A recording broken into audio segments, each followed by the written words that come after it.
Gold, trusted gold buyers. మీరు తాకట్టు పెట్టిన బంగారాన్ని విడిపించి ఈ రోజు ఉన్న మార్కెట్ ధరకు కొనబడను.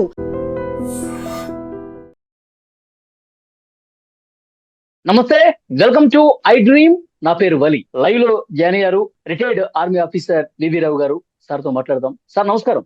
నమస్కారం. వివి రావు గారు, సరిగ్గా 2 వారాలు అవుతుంది సార్ యుద్ధం ప్రారంభమై. ఇప్పటి వరకు చూస్తే ఎవరు గెలిచారు, ఎవరు ఓడిపోయారు, ఎవరు నష్టపోయారంటే ఏం చెప్తారు? ఇప్పుడు ఫస్ట్ యుద్ధం ఇజ్రాయెల్ ఇరాన్ మధ్యన మొదలైనట్టు మనం లెక్క పెట్టుకోవచ్చు అండి. కేవలం అమెరికా సపోర్ట్ ఆఫ్ ఇజ్రాయెల్లో వచ్చినట్టు మనం అనుకోవచ్చు. ఎందుకంటే హమాస్ 2023లో ఏదైతే కాండ చేసిందో అప్పటి నుంచి ఇజ్రాయెల్ ఒక నిర్ణయం తీసుకుంది, హమాస్ని అంతమొందించి పాలెస్టైనాల్లో పీస్ తీసుకురావాలి.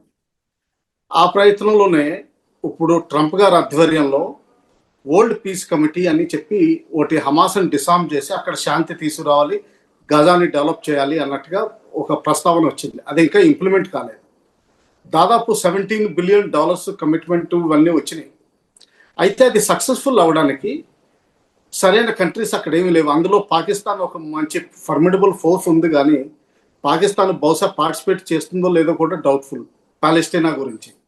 అందువల్ల పాలెస్టీనాలో హమాస్ని అణచాలంటే లెబనాన్లో హిజ్బుల్లాని అణచాలి, యెమెన్లో హౌతీస్ని అణచాలి. వీళ్ళిద్దరికి సపోర్ట్ ఇచ్చే ఇరాన్ని ఏదైతే ఉందో వీళ్ళని అణచాలి.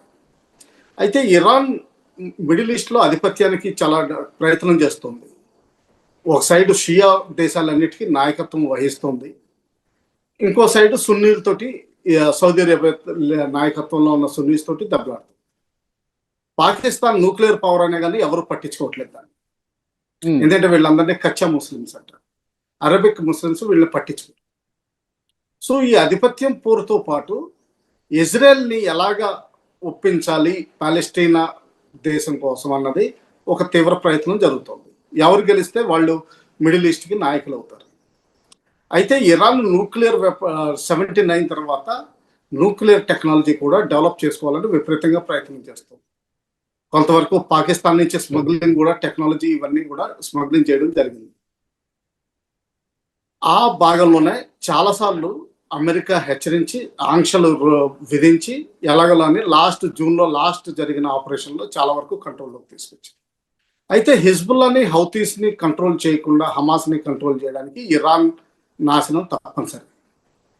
అందువల్ల ఇజ్రాయెల్ పూనుకుంది ఇరాన్లో రెజిమ్ చేంజ్, ఎట్టి పరిస్థితుల్లో చేంజ్ తీసుకొచ్చి అక్కడ ఉన్న డెమోక్రసీ కానీ యూత్ని కానీ పాత రాజు కొడుకుని కానీ ఎవరినైనా సరే మూడిట్లో ఎవరినో ఒకరిని తీసుకొచ్చి తిరిగి ఇరాన్ని తన కంట్రోల్లోకి తీసుకురావాలని చూస్తోంది. దీనికి సపోర్ట్గా అమెరికాని తీసుకుంది. అమెరికా ఎప్పుడు ఇజ్రాయెల్కి సపోర్ట్ చేయక తప్పదు, ఎందుకంటే అమెరికాలో ఉన్న ఇన్ఫ్లుయెన్సర్స్ అండ్ డెసిషన్ మేకర్స్ అంతా ఇజ్రాయెల్కి సపోర్ట్లో ఉంటారు. ఇంకా మిగతా అంటారా, యురేనియం ఎన్రిచ్మెంట్ని ఆఫ్ చేయడం, ఆయిల్ కంట్రోల్ చేయడం, తర్వాత పెట్రోల్ డాలర్, ఇవన్నీ సెకండరీ ఇష్యూస్. ఇందులో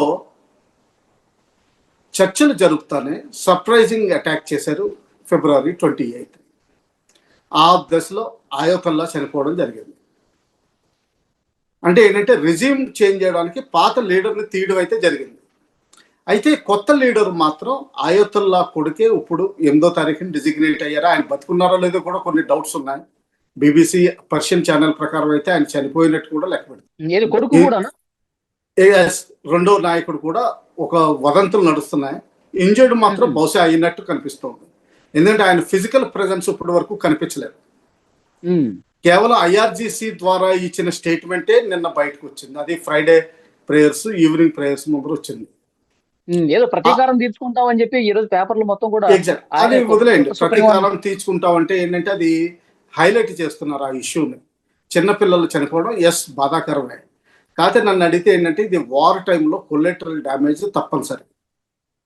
ఎంత చేసినా కానీ నేను అనుకోవడం బహుశా ఒక టామహాక్ క్రూయిజ్ మిసైల్ ఏదైతే ఉందో భూమిని అంటిపెట్టుకునేది 20 మీటర్స్ ఎత్తులో ఎగురుతుంది. అందుకనే శత్రువుకి దొరకదు, రెడార్కి దొరకదు. అయితే అందులో ఎక్కడో మిస్ఫైర్ అయ్యి ఎక్కడో తప్పు అయ్యి అది స్కూల్ మీద పడింది. సో డౌట్ ఏం లేదు. అయితే ఇరాన్ మాత్రం దీన్ని హైలైట్ చేసి హ్యూమన్ రైట్స్ వయలేషన్ కింద లెక్క పెట్టాలని చూస్తుంది, సింపతి గెయిన్ చేయాలని చూస్తుంది. అందులో డౌట్ ఏమీ లేదు. అది జరిగింది కూడా తప్పే. అయితే అది నిజంగా వార్ టైంలో అంత సీరియస్గా తీసుకోవాల్సిన అవసరం లేదు. ఎందుకంటే ఇప్పుడు ఇరాన్ ఫైర్ చేసిన వాటిల్లో కూడా ఈ 7 అమెరికన్స్ చనిపోవడం, చాలా మంది ఫ్రెంచ్ ట్రూప్స్ గాయపడడం, తర్వాత సివిలియన్స్ చనిపోవడం, ఆ సివిలియన్స్ లో కూడా ఒకళ్ళు బంగ్లాదేశ్, నేపాల్, శ్రీలంక ఇటువంటి కేసులు కూడా ఉన్నాయి. సో తర్వాత వాళ్ళకున్న డీసాలినేషన్ ప్రాజెక్ట్స్, తర్వాత సముద్రంలో చాలా మంది గాయపడడం, 700 షిప్స్ పైగా హార్మోజ్ సంధిలో, ఆ జలసంధిలో ఇరుక్కుపోయి ఉన్నాయి, బయటికి రాలేకపోతుంది. ఆ సాయి జెండాతో వెళ్తున్న దాంట్లో మన 3 భారతీయులు కూడా చనిపోయారు కదా సార్. చనిపోయారు. అదే నేను అంటున్నాను, మామూలుగా ఇది యుద్ధ సమయంలో గెస్ చేయలేం, 100% యాక్యురసీ ఇవ్వడం సాధ్యం కాదు. అయితే అమెరికా ఇజ్రాయెల్ కలిపి చేస్తున్న దాడిలో వాళ్ళు చాలా వరకు సక్సెస్ఫుల్ అయినట్టే లెక్క. ఎందుకంటే ఇరాన్ నేవీని దాదాపు ధ్వంసం చేశారు, ఎయిర్ ఫోర్స్ని నిర్వీర్యం చేశారు. కేవలం ఇరాన్ దగ్గర మిగిలింది 2 ఒకటి మిసైల్స్, ఇంకోటి యుఏవీస్. అందులో రెండిట్లోనూ స్ట్రాంగ్గా ఉన్నారు, ఓన్ ప్రొడక్షన్ ఉంది, హైపర్సానిక్ మిసైల్స్ ప్రొడ్యూస్ చేయగలుగుతున్నారు. అలాగే ఖైబర్ అన్న మిసైల్ తోటి ఇజ్రాయెల్లో కూడా ఐరన్ డోమ్ ను ఛేదించుకుని అక్కడ టార్గెట్స్ ని అటాక్ చేయగలుగుతున్నారు.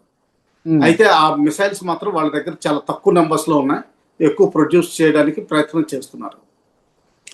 అలాగే గల్ఫ్ స్టేట్స్ లో ఉన్న అమెరికన్ బేస్లు 22, 27 అయితే ఏవైతే ఉన్నాయో, including American 5th fleet head quarters Bahrain లో ఉన్నదైతే, వీటన్నిటి మీద అటాక్ చేయడం, తర్వాత వాళ్ళ ఎకనామిక్ ఇంట్రెస్ట్ మీద కూడా, అంటే బ్యాంకులు ఇటువంటివి, లేకపోతే వాళ్ళు అమెరికన్స్ ఎక్కువ ఉండే హోటల్స్ మీద కూడా డ్యామేజ్ చేయడం జరుగుతుంది. కొంతవరకు డీసాలినేషన్ ప్లాంట్స్ కూడా అందులో చేయాల్సి వచ్చింది. ఎందుకంటే ఇప్పుడు హర్మూజ్ జలసంధి అనేది చాలా కీలకమైనటువంటి పాయింట్ గా కనిపిస్తుంది సార్. నిన్నటి వరకేమో అమెరికా మేము రక్షణ కల్పిస్తాం చమురు నౌకలకు అని చెప్పింది, ఇప్పుడు మేము ఏమీ చేయలేమని చెప్పి ఒక ప్రకటన కూడా వచ్చినటువంటి పరిస్థితి ఉంది. హర్మూజ్ జలసంధి దగ్గర కింద సీ మైన్స్ కూడా పెట్టేసి తేల్చేస్తున్నారంట కదా సార్. మన నౌకలకి వచ్చేస్తా ఉన్నాయి, కానీ రెండు పాయింట్లు ఉన్నాయండి దీనికి. హార్మూజ్ జలసంధి అన్నది 21 మైళ్ళు లేకపోతే 32-33 కిలోమీటర్లు అంటారు, కానీ యాక్చువల్గా నావిగబుల్ ఏరియా, అంటే షిప్స్ పాస్ అవ్వగలిగిన ఏరియా కేవలం 2 మైళ్ళే, అంటే 3 కిలోమీటర్సే యాక్చువల్ సంది. అది క్రూషియల్, ఎందుకంటే దాని లోపలే మిగతా దేశాలన్నీ, మిడిల్ ఈస్ట్ దేశాలన్నీ లోపలికే వస్తాయి. యూఏఈ కానివ్వండి, కువైట్ కానివ్వండి, ఇరాక్ కానివ్వండి, ఏదైనా కానివ్వండి. అక్కడ షిప్స్ ఇప్పుడు దాదాపు 300 వరకు కంటైనర్ షిప్స్, 400 వరకు ఆయిల్ షిప్స్ లోపల ఇరుక్కుపోయినాయి. ఈ నెంబర్ పెరగగలదు, కానీ ఏంటంటే బయట నుంచి లోపలికి షిప్స్ వెళ్ళలేకపోవడం వల్ల ఇది అయిపోయినాయి. ప్రపంచంలోనే దాదాపు 15-20% ఆయిల్ ట్రేడ్ దీని ద్వారా అవుతుంది. మన ఇండియాకు కూడా 20-25% ఇక్కడి నుంచి వస్తుంది. అందులో ఎస్పెషల్లీ మనకి కీలకమైన ఎల్ఎన్జి, సిఎన్జి, దాని తర్వాత ఫెర్టిలైజర్కి కావాల్సిన ముడి పదార్థం, ఇది అక్కడి నుంచి రావాల్సింది. సో ఇప్పుడు ప్రస్తుతానికి కొన్ని రోజులతో హార్మూజ్ జలసంధి మూసేస్తున్నాం అని చెప్పి ముందర నుంచి ఐఆర్జిసి వార్నింగ్ ఇచ్చింది.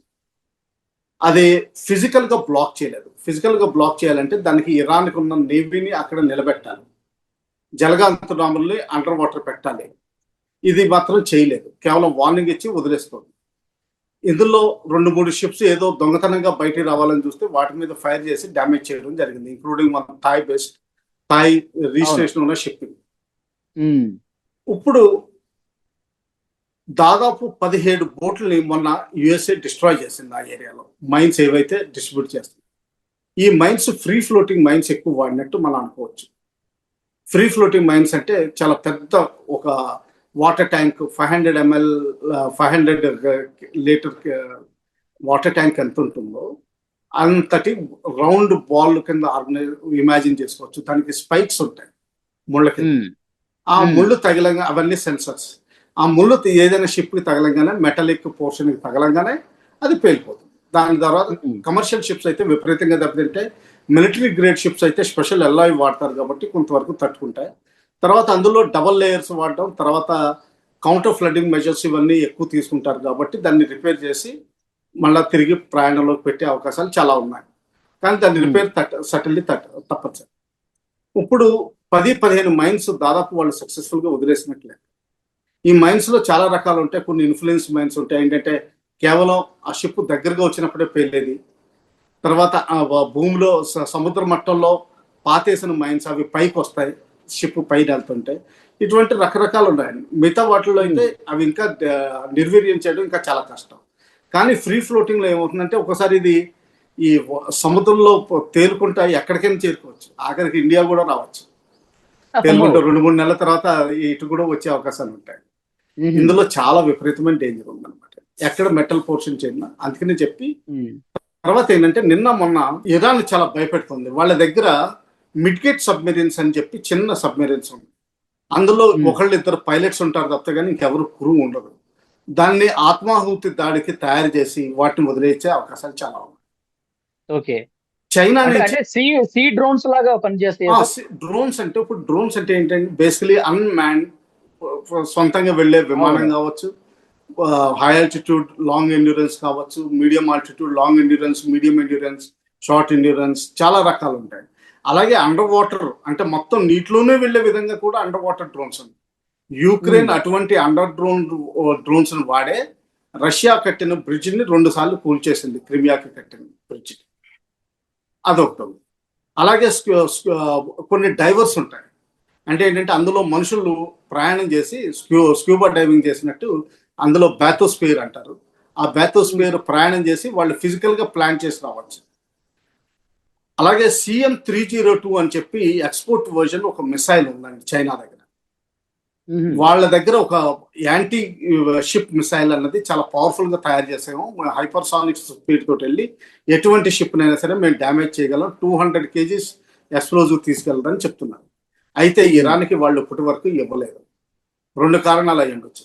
ఒకటి, ఆ టెస్ట్లో ఇరాన్కి ఇచ్చి ఇరాన్ ప్రయోగించి అది ఫెయిల్ అయిపోతే అది చైనాకి పేరు దెబ్బ. తర్వాత పాక్ స్ట్రైట్స్, తైవాన్ స్ట్రైట్స్ లో USA అటాక్ చేసినప్పుడు USAకి క్లియర్ కట్గా చైనా సామర్థ్యం అంటూ చాలా క్లియర్గా తెలుస్తుంది.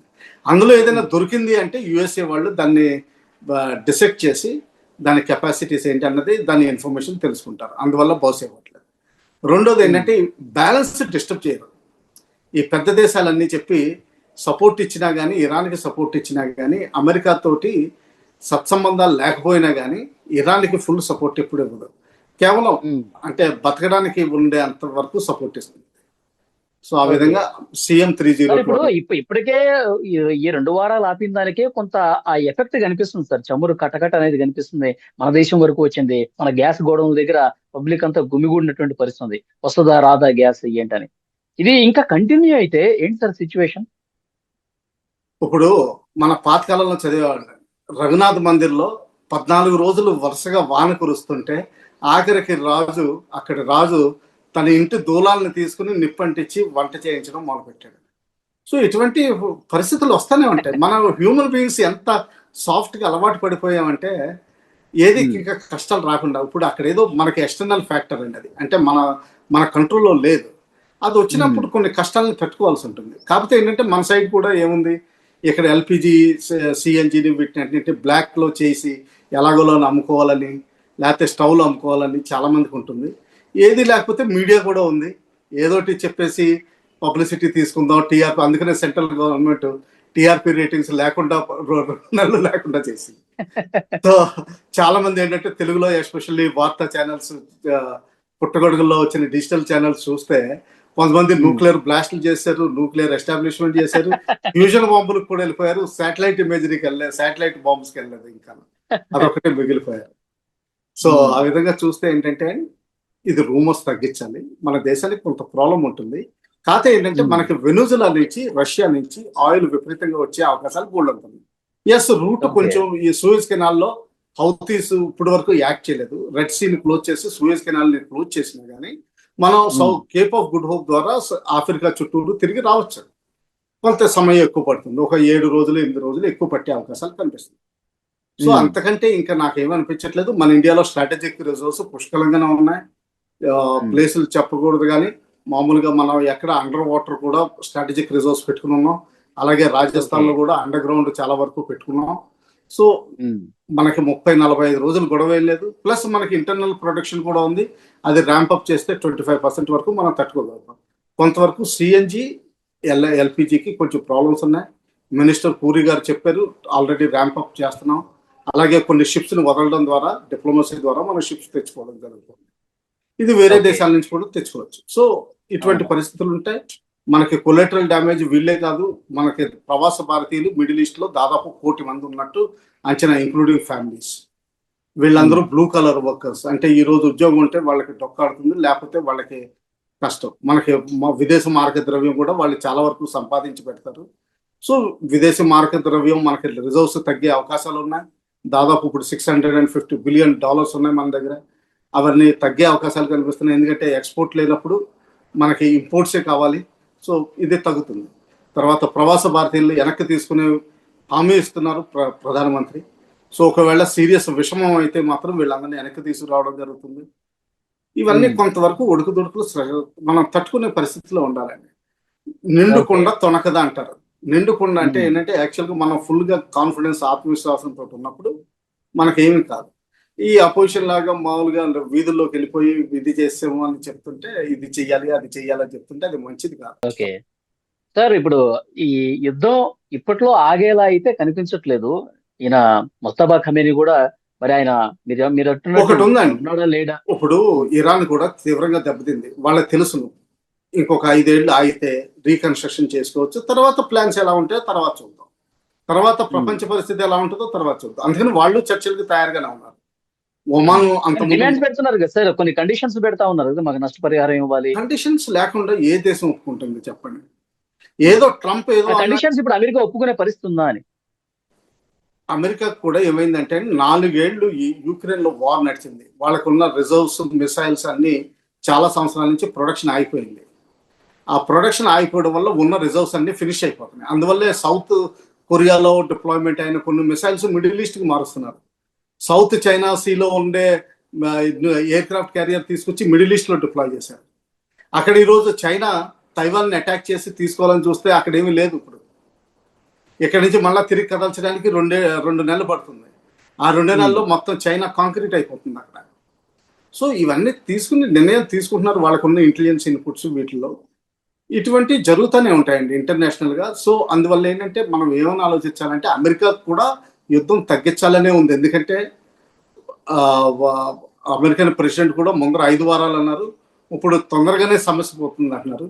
తొందరగా అంటే ఎన్ని రోజులు ఆయన స్పెసిఫై చేయట్లేదు. కాబట్టి చర్చలకి ఆ 3 పాయింట్లు అయితే ఫస్ట్ పాయింట్ అగ్రీ చేయడానికి పెద్ద గొడవ ఉండదు. లక్ష్యాన్ని నెరవేర్చుకున్నాం అని తగ్గుతున్నాడా, లేకపోతే ఇక మన వల్ల కావట్లేదు అని తగ్గుతున్నాడా, ఎట్లా అర్థం చేసుకోవాలి? ఎప్పుడు ఏది 100% చెప్పలేమండి. ఆయన ఏమూ అచీవ్ అయింది, కానీ ఆయన అనుకున్న గవర్నమెంట్ ఇంకా రాలేదు. అంటే ఏంటంటే పార్షియల్ గా అచీవ్ చేసినట్టే లెక్క పెట్టుకోవచ్చు. 40% పాస్ మార్కులు మాత్రం ఆయనకి ఇవ్వచ్చు.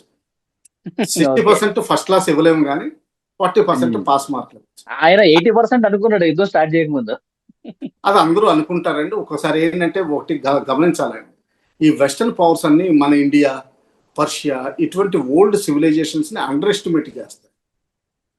అండర్ ఎస్టిమేట్ ఇప్పుడు ఇండియాకే 1400 ఏళ్ళ నుంచి మన మీద యుద్ధం జరుగుతూనే ఉంది. ప్రతి 50 ఏళ్ళకి ఒకళ్ళు వచ్చి లూట్ చేసి పోతానే ఉన్నారు. కానీ మనం ఇప్పుడు తిరిగి రిసర్జెన్స్ కనిపిస్తుంది కదండి ఇండియాలో. 75 years లో డెమోక్రటిక్ కంట్రీ, ఇంత డైవర్స్ కంట్రీ, ఇంత multilingual, multi racial, multi caste ఇవన్నీ పెట్టుకుని కూడా మన దేశం డెవలప్ అవుతూనే ఉంది. అవును. సో ఆ విధంగా ఏంటంటే పర్షియా కూడా, ఇరాన్ అన్నది ఏదైతే పర్షియా చాలా పాత దేశం. ఒకప్పుడు మన దేశం కూడా మహాభారతంలో కూడా కాంబోజ్ హయాలు అనేవారు. అంటే కాంబోజ్ అంటే అప్పట్లో ఇరాన్. ఆ ఇరాన్ నుంచి తీసుకొచ్చిన గుర్రాలు వాడేవారు. ఇరాన్ గుర్రాలు ఫస్ట్ క్లాస్ గుర్రాలని లెక్క. సో మనకి ఎప్పుడు అది పాత సివిలైజేషన్, వాళ్ళు తిరిగి నిలదొక్కగలుగుతారు, అందులో డౌట్ ఏమీ లేదు. చూద్దాం సార్ నెక్స్ట్ పరిణామాలు ఎట్లా ఉంటాయో. Thank you very much Vivek గారు. Thanks. And for more videos, Please subscribe to iDream. Please subscribe to iDream. Please subscribe iDream. And please subscribe to iDream. For more videos, subscribe to iDream. please like, share and subscribe to the channel. Congratulations, iDream. Subscribe to iDream. Subscribe to iDream. So subscribe to iDream Media. iDream ki iDream team andarki huge congratulations. Please subscribe iDream Media. Please subscribe to iDream. Subscribe iDream. Please subscribe to iDream. iDream అంటే నా కళల ఛానల్ను subscribe చేసుకున్న నోరు తిరుగుతలేదు, మీరైతే గంట గుర్తు కొట్టండి. For more such videos, please subscribe to iDream. Subscribe to iDream. Please subscribe to iDream. Please subscribe iDream Media. Please do subscribe to iDream. Please subscribe to iDream Media. For best entertainment and information, please subscribe iDream. And don't forget to subscribe to iDream.